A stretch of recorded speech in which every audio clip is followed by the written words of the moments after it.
Price the Lord. இந்த காலை வேளையில் இந்த கைரோஸ் தியானத்தில் உங்களை பார்க்குறது மிகுந்த சந்தோஷம். நம் கர்த்தர் நல்லவர். தேவனுடைய ராஜ்யத்தை குறித்து இந்த மாதமெல்லாம் கர்த்தர் நம்மளுக்கு போதித்து வழி நடத்தி கொண்டிருக்கிறார். அநேக காரியங்களை நாம் கற்றுக்கொண்டிருக்கிறோம். கேட்ட வசனங்களை நம்மளுடைய தியானமாக நாம் மாற்றிக்கொண்டு அந்த காரியங்களை தினந்தோறும் நாம் கைப்பிடிக்கும் போது ஆவிக்குரிய வளர்ச்சியை நிச்சயமாக நாம் பார்க்கக்கூடும். Price the Lord. ரோமர் 14வது அதிகாரம் 17வது வசனத்தை நாம் வாசிப்போம். தேவனுடைய ராஜ்யம் புசிப்பும் குடிப்பும் அல்ல, அது நீதியும் சமாதானமும் பரிசுத்த ஆவியினால் உண்டாகும் சந்தோஷமுமாய் இருக்கிறது. தேவனுடைய ராஜ்யம் புசிப்பும் குடிப்பும் அல்ல அப்படின்னா ஆல் த நான் எசென்ஷியல்ஸ், எதெல்லாம் தேவையில்லையோ அதெல்லாம் தேவனுடைய ராஜ்யம் அல்ல. தேவனுடைய ராஜ்யம் முதலாவது நீதி. Price the Lord. முதலாவது என்னதுங்க? பரிசுத்தம். முதலாவது என்னது? தேவனுடைய உள்ளத்தை நாம் இந்த இடத்துல பார்க்கிறோம். கர்த்தர் மனுஷனை உண்டாக்கும் போத மனுஷன் தேவனுடைய நீதியால அவன் முடிசூட்டப்பட்டு தேவனுடைய நீதியில அவன் வாழ்ந்தான் என்று நாம் பார்க்கிறோம். அப்போ தேவனுடைய ராஜ்யம் முதலாவது எப்படி இருக்குதுங்க? நீதியாக இருக்கிறது. இந்த நீதி தான் பாருங்க, நம்மளை ஆண்டவர் என்ன பண்றாரு? நம்மளை நீதிகரிக்கிறார். நம்ம ரட்சிக்கப்பட்ட உடனே என்ன ஆகுதுங்க? முதலாவது அந்த விழுந்து போன ஸ்தானம், ராஜ்யத்தில் நம்மளுக்கு கொடுக்கப்பட்ட அந்த நீதியின் ஸ்தானத்துக்குள்ளாக தேவன் நம்மளை கொண்டு வருகிறார். அதனால தான் நம்ம ரட்சிக்கப்பட்ட உடனே ரோமர் 5வது அதிகாரம் 1வது வசனத்தில் நம்ம பார்க்கிறோம், we have been justified. நம்ம நீதிகரிக்கப்பட்டிருக்கிறோம். அந்த நீதிகரிக்கப்பட்டிருக்கிறோம் என்ற வார்த்தையை நீங்கள் கவனித்து பார்த்தீங்கன்னா கிரேக்க பாஷையில் இட் இஸ் a proclamation. ஆண்டவர் என்ன பண்றாருங்க? நம்மளை ரட்சித்து நீ நீதிகரிக்கப்பட்டாய் என்று ஆண்டவர் ஒரு வார்த்தையை சொல்லி அந்த இடத்துல தேவன் அந்த வார்த்தையை உரைக்கிறதை நாம் பார்க்கிறோம். தேவனுடைய வசனத்தை நம்ம பார்க்கும்போது ஆண்டவர் ரொம்ப தெளிவாக தேவன் நம்மளுக்கு இங்கே வெளிப்படுத்துகிறாருங்க. நீதிகரிக்கப்பட்ட நாம் நீதியில வாழ வேண்டும். ஏனென்றால் தேவனுடைய ராஜ்யத்தில் நம்ம இருக்கிறோம். அந்த ராஜ்யத்தில் என்ன காணப்படுது? நீதி காணப்படுது. முதலாவது நீதி எங்கே காணப்படுதுங்க? நம்ம மனதில், நம்ம யோசனைகளில் நீதி காணப்பட வேண்டும், இல்லைங்களா? தேவனுடைய வசனத்துல நாம் இப்படி வாசிக்கிறோம். நீதிமொழிகள் 4வது அதிகாரம் 23வது வசனத்துல, எல்லா காவலோடும் உன் இருதயத்தை காத்துக்கொள், அதனிடத்தில் நின்று ஜீவ ஊற்று புறப்படும். எல்லா காவலோட நம்ம என்ன பண்ணோமா?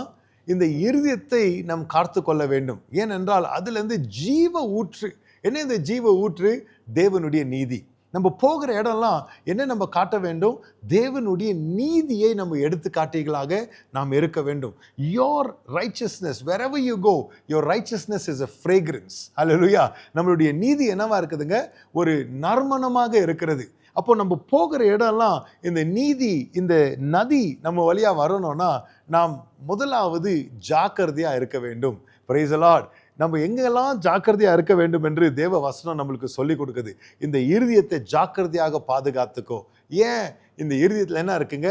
பல வாஞ்சைகள் இருக்கிறது, பல ஆசைகள் இருக்கிறது, கண்ணை நிச்சயம் இருக்கிறது, மாம்சத்தை நிச்சயம் இருக்குது, ஜீவியத்தின் பெருமை இருக்குது, உலகம் காட்டுகிற ஆசைப்பாசைகள் இருக்கிறது. இந்த இருதயம் அநேக காரியங்கள் பின்னாடி அலைப்பாய்கிற ஒரு நிலைமையில இருக்கிறது. அதனால தான் இருதயத்தை பார்த்து ஜாக்கிரதை ஆண்டவர் முதலாவது சொல்கிறார். எபேசியர் 6வது அதிகாரம் 14வது வசனம், சத்தியம் என்னும் கச்சையை உங்கள் அறையில் கட்டினவர்களாயும் நீதி என்னும் மார்க்கவசத்தை தரித்தவர்களாயும். இந்த இருதயத்துக்கு பேசும்போது ஆண்டவர் சொல்றாரு, முதலாவது இடைக்கச்சை, belt of truth and breastplate of righteousness, இல்லைங்களா? சத்தியம் இருக்கணும். ரெண்டாவது இங்க முக்கியமா என்ன இருக்கணுங்க? இதை எப்படி பாதுகாத்து கொள்ள முடியும்? தேவ நீதியால பாதுகாத்து கொள்ள முடியும். யோசனைகள் வரும், சோதனைகள் வரும், நம்ம எப்படி பிரதியுத்தரம் கொடுக்கணும்? Always choose righteousness. Hallelujah. Don't entertain எந்த விதமான மாம்சீக காரியங்கள், சோதனையின் காரியங்களுக்கு நம்ம இடம் கொடுக்காமல் இருக்கும் போது தேவ ராஜ்யத்தின் நீதி வெளிப்பட்டு கொண்டே இருக்கும். ஹல்லேலூயா. தேவன் நம்மளுக்கு சர்வாயுத வர்க்கங்கள் என்ன கொடுத்திருக்கிறாருங்க? மார்க்க வசத்துல நீதின்ற மார்க்க வசத்தை தேவன் கொடுத்திருக்கிறார். நாம் என்ன பண்ணணும்? தொடர்ந்து we have to keep making righteous choices. நான் நீதியின் தீர்மானங்களை நான் எடுத்துக்கொண்டே இருப்பேன். அப்போ இந்த மார்க்க வசனம் என்ன பண்ணுதுங்க? என்னுடைய இருதயத்தை பாதுகாக்கிறது, என்னுடைய மனதை பாதுகாக்கிறது. மலை பிரசங்கத்துல இயேசு சொல்லுகிறார், இல்லைங்களா? 5வது அதிகாரத்துல இச்சையை குறித்து இயேசு பேசுகிறார், கண்களை குறித்து இயேசு பேசுகிறார். அநேக மனுஷருடைய இருதயங்கள் என்ன பண்ணுதுங்க?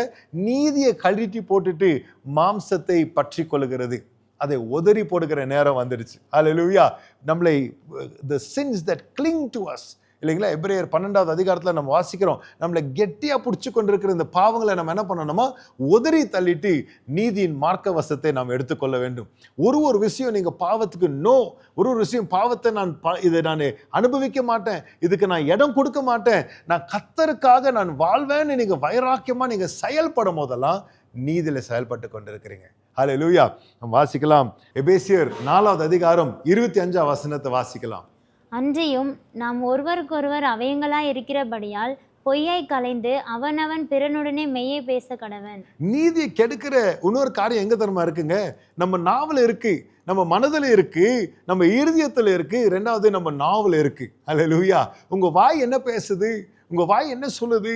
பொய்யை பேசுதா, பொருளியை கெழுப்புதா? அநேக மனுஷரை குறித்து பாருங்க, யாக்கோபு 3ஆம் அதிகாரத்துல இதை குறித்து சொல்லுகிறார் இல்லைங்களா? நரகத்துக்கு ஏதுவான அபாயம் இந்த நாவல இருக்குதுன்றார். உங்க நாவை குறித்து ரொம்ப ஜாக்கிரதையா இருக்கணும். நிறைய விசுவாசிங்க நீதி பரிசுத்தத்தை ஏன் காத்துக்க முடியலன்னா, நாவ் என்னவா இருக்கு? பேயா இருக்கு. நாவ் என்னவா இருக்கு? சாத்தானுக்கு ஒப்பு கொடுக்கப்பட்டதா இருக்கு. மாம்சத்தை பேசுகிறதாக நாவா இருக்கு. அதனாலதான் இந்த வாயில மனுஷர் என்ன தேடிக்கொண்டிருக்கிறாங்க? நீதியை காக்குறவங்க மத்தியில மனுஷர் தேவ வார்த்தையை இந்த நாவல தேடிக்கொண்டிருக்கிறாங்க. ஏசாயாவை ஆண்டவர் சுத்திகரிக்கும் போது என்ன பண்றாருங்க? அந்த கோல் ஆண்டவர் கொண்டு வந்து, அந்த தண்டை கொண்டு வந்து அவனுடைய நாவை தேவன் சுத்திகரிக்கிறார். ஏன்? அந்த நாவல தேவனுடைய வார்த்தை காணப்பட வேண்டும் இல்லைங்களா? மல்கியால நம்ம வாசிக்கிறோம், ஆசாரியனுடைய நாவல தேவனுடைய வார்த்தை காக்கப்படும் என்று வசனத்துல நம்ம வாசிக்கிறோம். எரேமியா 1:8 ஆண்டவர் சொல்லுகிறாரு, என்னுடைய வார்த்தைகளை உன்னுடைய நாவல நான் வைக்குவேன் என்று சொல்லுகிறாரு. புரியுதுங்களா? அப்போ நம் நீதியை காத்து கொள்ளுகிறவங்க யாருங்க? நம்ம நாவல அனாவசியமான வார்த்தைகள் வராது, எடிஃபைங் வேர்ட்ஸ் வரணும். கர்த்தருடைய வார்த்தைகள், உற்சாகப்படுத்துகிற வார்த்தைகள், கட்டி எழுப்புகிற வார்த்தைகள், கர்த்தருடைய நீதியை பேசுகிற வார்த்தைகள் நம்ம நாவல காணப்படும் போது கர்த்தர் மகிமைப்படுவார். அல்லேலூயா. ராஜ்யத்தின் பிள்ளைகளாக நாம் செயல்பட்டு கொண்டிருப்போம். 2 ஏரியாவை இன்னைக்கு நம்ம பார்த்தோம். ஒன்று நம்ம மனது இல்லைங்களா? நம்ம மனது, நம்ம இருதயம். இது ரெண்டுத்துலயும் என்ன காணப்படணுங்க? நீதி காணப்பட வேண்டும். இதற்காக நம்ம என்ன பண்ணணும்? நம்ம தீர்மானங்களை ஜாக்கிரதையா இருக்கணும். நான் சொன்னேன், நம்ம என்னத்தை யோசிக்கிறோம், என்னத்தை நம்ம செய்யறோம், என்னத்தை நம்ம என்டர்டெயின் பண்றோம், தீர்மானங்களை ஜாக்கிரதையா இருக்கணும். ஏனென்றால் தேவனுடைய ராஜ்யம் நீதி. இதுக்கு முன்னாடி நம்ம பார்த்தோம், இயேசு சொன்னாரு தேவனுடைய ராஜ்யம் உங்களுக்குள்ளாக இருக்குதுன்னு. அந்த ராஜ்யம் நமக்குள்ளாகவே இருக்கணும்னு சொன்னா நாம் எப்படி இருக்கணுங்க? நீதியை கைப்பிடிக்க வேண்டும். கொஞ்சம் யோசிச்சு பாருங்க, இஸ்ரவேலை பார்த்து ஆண்டவர் சொல்றாரு, ராஜ்யம் உங்ககிட்ட இருந்து நீக்கப்பட்டுச்சேன்னு சொல்லுகிறாரு இல்லைங்களா? இஸ்ரவேல் மக்கள் கிட்ட இருந்து ஏன் ஆண்டவர் ராஜ்யத்தை நீக்கி போட்டாரு?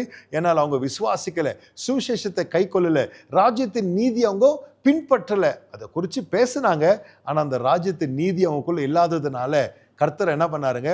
ராஜ்யத்தை நீக்கி போட்டார். சவுலை நம்ம பார்க்கிறோம், ராஜ்ய பாரம் அவன்கிட்ட என்ன ஆக்கப்பட்டுச்சு? நீக்கப்பட்டுச்சு. ஏன்? அவன் நீதியை காத்து கொள்ளல. நீதியில தான் முதல்ல அவன் கோட்டை விட்டுட்டான். Praise the Lord. தேவனுடைய ராஜ்யம் நீதி.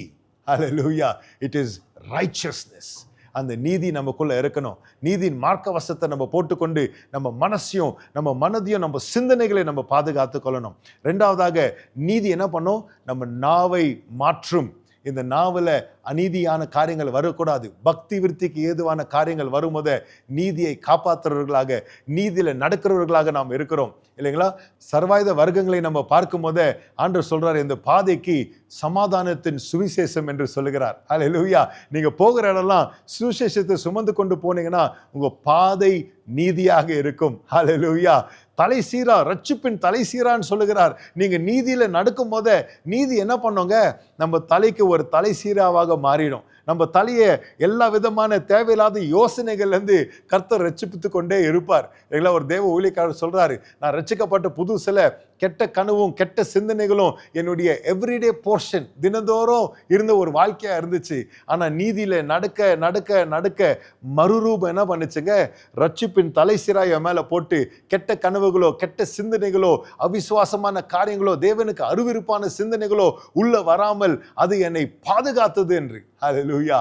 நீதியில நம்மளுக்கு பாதுகாப்பு உண்டு. தேவனுடைய ராஜ்யம் முதலாவது நீதி. இன்றைக்கு நம்ம ஜெபிக்க போகிறோம். இந்த 2 காரியத்தை கர்த்தர் கையில் ஒப்பு கொடுங்க. ஆண்டவரே, என்னுடைய சிந்தனை, என்னுடைய மனது உங்க கருத்துல நான் ஒப்பு கொடுக்குறேன். என்னுடைய நாவு உங்க கருத்துல ஒப்பு கொடுக்குறேன். நான் என்னுடைய நடவடிக்கையை உங்க கருத்துல நான் ஒப்பு கொடுக்குறேன்ப்பா. நான் எங்க போறேனோ, என்ன செய்யறேனோ, எல்லா விஷயங்களையும் அப்பா உம்முடைய நீதி, உம்முடைய சத்தியம் என்னை நடத்திட்டோன்னு நம்ம எல்லாரும் ஜெபிக்கலாமா? பிதாவே, உமக்கு நாங்கள் நன்றி சொல்லுகிறோம். உம்முடைய ராஜ்யம் நீதி என்று நம்ம பார்க்கிறோம்ப்பா. ஆண்டவரே, உம்முடைய நீதியில நாங்கள் இன்னைக்கெல்லாம் வாழ, இந்த இந்த இந்த மாதம், இந்த வருடமெல்லாம் தேவனுடைய நீதியில நாங்கள் நடக்க ஆண்டவரே எங்கள் இருதயத்துக்கு உதவி செய்யுங்க. அநேக அநீதியான யோசனைகள், அவிசுவாசங்கள், தேவனுக்கு அருவருப்பான காரியங்கள் எதுவாக இருந்தாலும் எங்கள் உள்ளத்தில் ஏதாச்சும் இருந்தா அதை வேரோடு பிடுங்கி போடுங்கப்பா. கர்த்தருக்கு முன்பதாக ஒரு நீதியுள்ள சந்ததியாக, நீதிமானாக ஆண்டவரே நாங்கள் காணப்பட, நீதியுள்ள மனவாட்டியாக நாங்கள் காணப்பட எங்களுக்கு உதவி செய்யுங்கப்பா. எங்கள் நீதியின் மார்க்க வசம் ஆண்டவரே, தினந்தோறும் நீதியின் சிந்தனைகள், நீதியின் தீர்மானங்களை நாங்கள் எடுக்க எங்களுக்கு உதவி செய்யுங்கப்பா. எங்கள் நாவல தேவனுடைய நீதி காணப்படட்டும், தேவனுடைய பக்தி விருத்திக்கு ஏதுவான வார்த்தைகள் காணப்படட்டும், தேவனுடைய ஆலோசனைகள் காணப்படட்டும். எங்களுக்கு கருத்துல நாங்கள் ஒப்பு கொடுக்கிறோம். உமக்கே துதிகன மகிமை உண்டாகட்டும். இயேசு மூலம் ஜெபிக்கிறேன் பிதாவே, ஆமென், ஆமென். கர்த்தர் உங்களை ஆசீர்வதிப்பாராக. கர்த்தருடைய நீதியில் உங்களை நடத்துவாராக. ஆமென்.